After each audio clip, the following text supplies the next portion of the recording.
What happens when two of entertainment's biggest personalities collide on live television in a way nobody could anticipate? Today, we're diving into one of the most explosive celebrity interviews ever captured, where Paris Hilton and Kelly Clarkson went from a friendly chat to a full-blown confrontation in mere minutes. This is the story of how a standard promotional interview spiraled into a jaw-dropping television moment, leaving viewers stunned, producers scrambling, and social media in absolute chaos. If you love shocking celebrity stories, hit that subscribe button and drop a comment telling me which celebrity clash you want me to cover next. The Kelly Clarkson Show was having what appeared to be a perfectly ordinary day. Paris Hilton was scheduled to appear, promoting her latest venture, a new fragrance line generating serious buzz in the beauty world.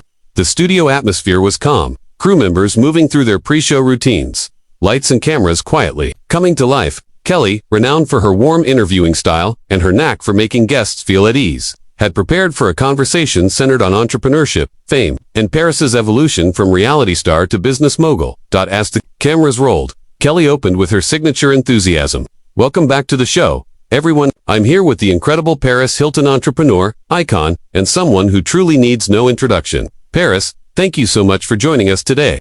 Paris, poised as always, smiled gracefully. "Thank you for having me, Kelly.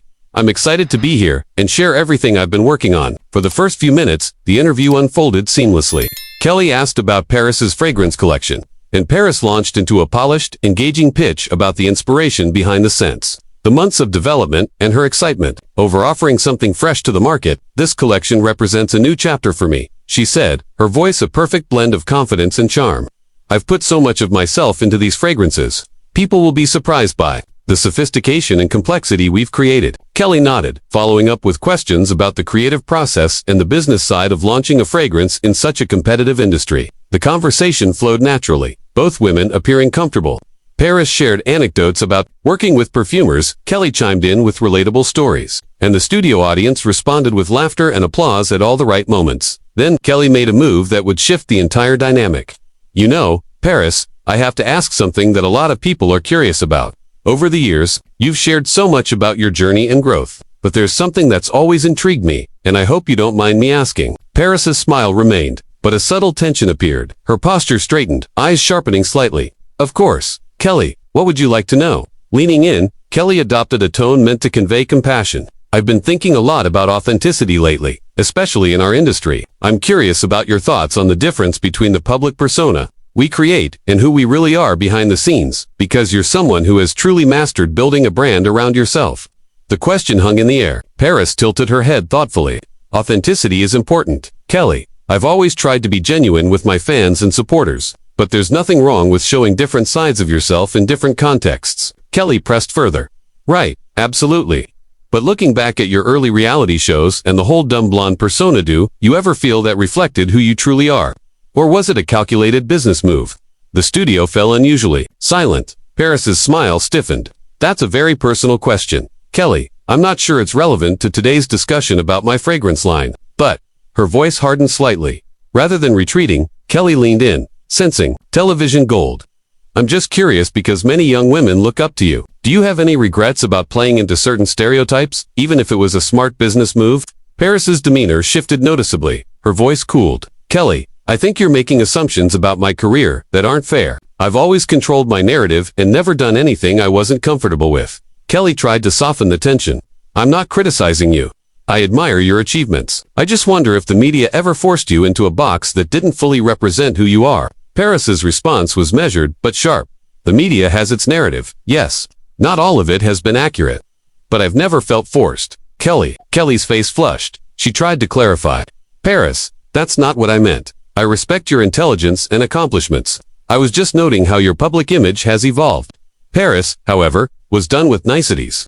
"No, Kelly, that's exactly what you meant. It's the same condescending attitude I've faced my entire career. The narrative that I was some lucky airhead and now suddenly legitimate is insulting, and I'm tired of it."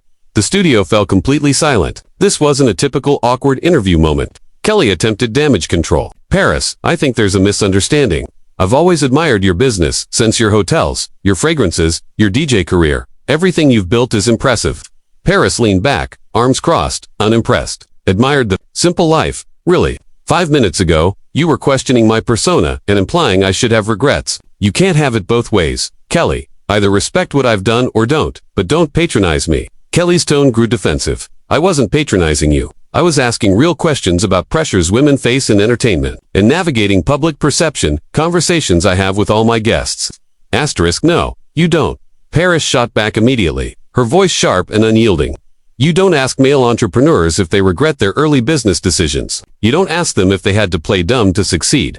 You don't question their authenticity or act surprised by their achievements. But apparently, when it comes to me, everything I've accomplished has to be justified or explained away.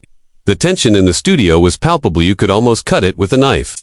Kelly looked visibly shaken, her composure faltering as the realization hit that this interview had spun completely out of her control. She glanced toward her producers off camera, seeking guidance, before turning back to face Paris. That's not fair. Paris, Kelly began, her voice tight. I ask challenging questions of all my guests because I think my audience deserves substantive conversations. Paris let out a laugh, but it was anything but amused. Challenging questions. Kelly, you've spent the last 10 minutes implying that my entire early career was fake, asking if I'm embarrassed by it. How is that challenging? That's just rude. And the fact that you're doubling down, instead of admitting you may have crossed a line, tells me everything I need to know about how this conversation is going to go. Kelly's voice rose slightly, frustration creeping in. I think you're mischaracterizing what I said. I was trying to have a meaningful conversation about authenticity and growth, topics that are important and relatable to many people. Meaningful conversation.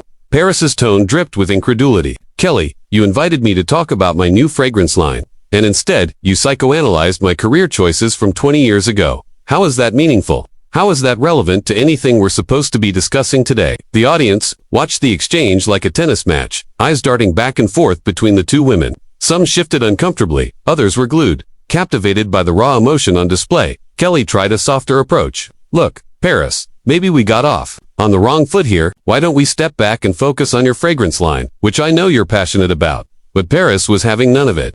No, Kelly, we can't just step back. You don't get to insult someone and then act like it never happened when they call you out. You made assumptions about me, my intelligence, my career, and my motivations. And when I challenged you, you tried to gaslight me into thinking I misunderstood you. Kelly's composure was fraying. I wasn't trying to gaslight you. I was trying to clarify because I thought there was a miscommunication. There was no miscommunication. Paris shot back firmly. You said exactly what you meant. You just didn't expect me to push back. You thought I would sit here, smile, and nod while you questioned my authenticity and suggested I should have regrets about choices that made me successful and gave me the platform I have today. Kelly exhaled slowly, attempting one last reset. Paris, I respect you. I respect your business acumen, your success, and the empire you've built. If anything I said came across as disrespectful, that was not my intention. Paris studied her face for a long moment before replying. You know what, Kelly, I appreciate you saying that, but the problem isn't your intention, it's the impact. And the impact of what you said minimized my intelligence and agency, whether you meant to or not. I've spent too many years building my brand and my business to sit here and let that slide, Paris said, her voice firm and unflinching. Kelly nodded slowly, appearing to absorb the weight of Paris's words. I understand that. I can see how my questions might have come across as dismissive, even though that wasn't my intention. I guess I'm just curious about how you've navigated the challenges of being a woman in business, especially starting so young. For a fleeting moment, it seemed the conversation might find calmer ground. Paris's posture relaxed slightly. Look, Kelly, I'm happy to discuss the challenges women face in business.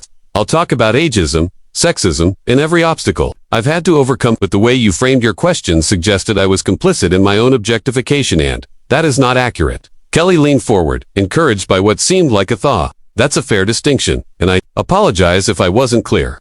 There's a difference between strategically managing your image and having stereotypes imposed on you. Exactly, Paris said, her tone crisp. I've always been strategic. Every choice, every image, every move has been calculated and purposeful. I've never been a victim of my own success, nor manipulated by anyone in my business. Kelly's eyes widened as she realized she had stumbled into yet another minefield. I meant women who started young in reality television and entertainment. I didn't mean anything negative. Paris's voice turned icy. So now, you're categorizing me. Kelly, listen to yourself. You're literally doing what I just described. You're putting me in a box, assuming who I am based on how I started, and then acting like I should be grateful I overcame that type. Kelly floundered, hands gesturing in frustration. That's not what I meant. I'm saying the entertainment industry is especially challenging for young women, and the way you've navigated it is admirable. Stop, Paris interrupted, sharply, holding up her hand. Just stop and listen. You keep trying to frame this as a compliment. But what you're really saying is, you're surprised I turned out successful and intelligent, that someone like me could build a legitimate business empire. That's what you're implying. The studio fell into a tense silence, the hum of cameras, the only sound. Paris, I think you're putting words in my mouth, Kelly said, her voice strained. Paris laughed, sharp and bitter. Kelly, you literally asked if I regret playing dumb. You asked if I was forced into stereotypes. You questioned whether my early persona was authentic. How is that not questioning my intelligence and legitimacy?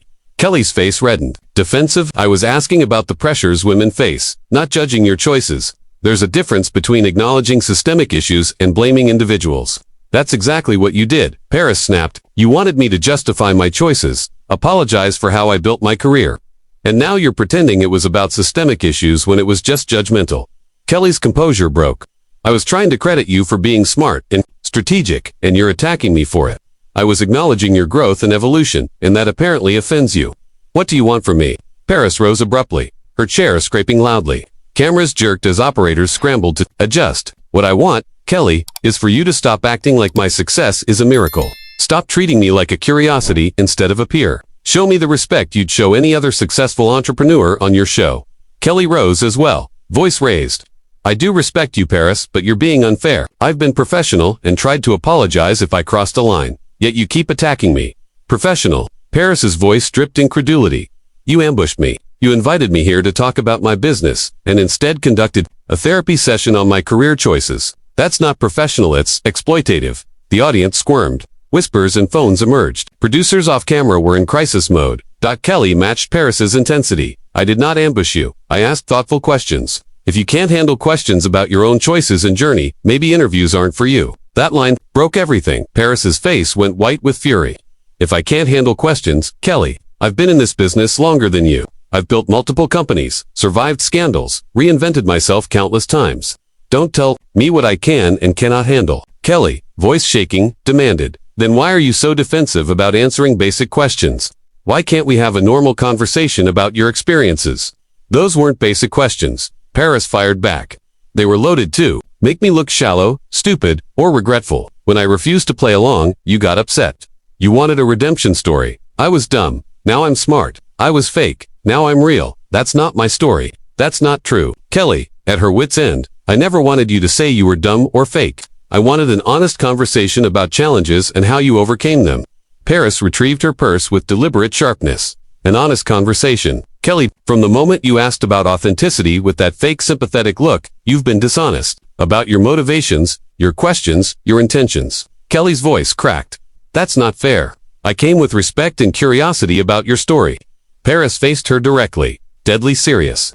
No, Kelly, you came in with preconceived notions about who I am and what my story should be. And when I didn't fit into your script, well, I'm not here to make your job easier, and I'm not here to validate your assumptions about me, Paris said, her voice cold and steady. The tension in the studio was suffocating. Every eye was locked on the two women, a mix of fascination and horror rippling through the audience. What had started as an interview had become something intimate, raw, and painfully public. Kelly made a final attempt to salvage the situation. Paris, please, can we just take a breath and start over? I clearly misunderstood your boundaries, and I apologize. But walking away won't solve anything. Paris paused at the edge of the stage, turning to face her. Kelly's voice wavered, desperate. That's not true, Paris. I didn't make up my mind about anything. I genuinely wanted to understand your perspective and give you a platform. Paris shook her head, a mixture of disappointment and disgust in her eyes. My story, Kelly, isn't some cautionary tale about a young woman lost in fame. My story is about someone who knew exactly what she wanted from day one, had the intelligence and determination to get it. But that's not the story you came to hear, is it? Kelly's hands trembled as she tried again. Please, Paris. I think we're both getting emotional. Maybe a commercial break would help us collect ourselves and finish this interview properly. Paris laughed, sharp and final. There's nothing emotional about this, Kelly. I'm being perfectly clear about who I am and what I will not tolerate. I will not sit here and let you disrespect me while pretending it's journalism. Kelly's voice cracked. I wasn't disrespecting you. I wanted a real conversation, not a fluff promotional interview.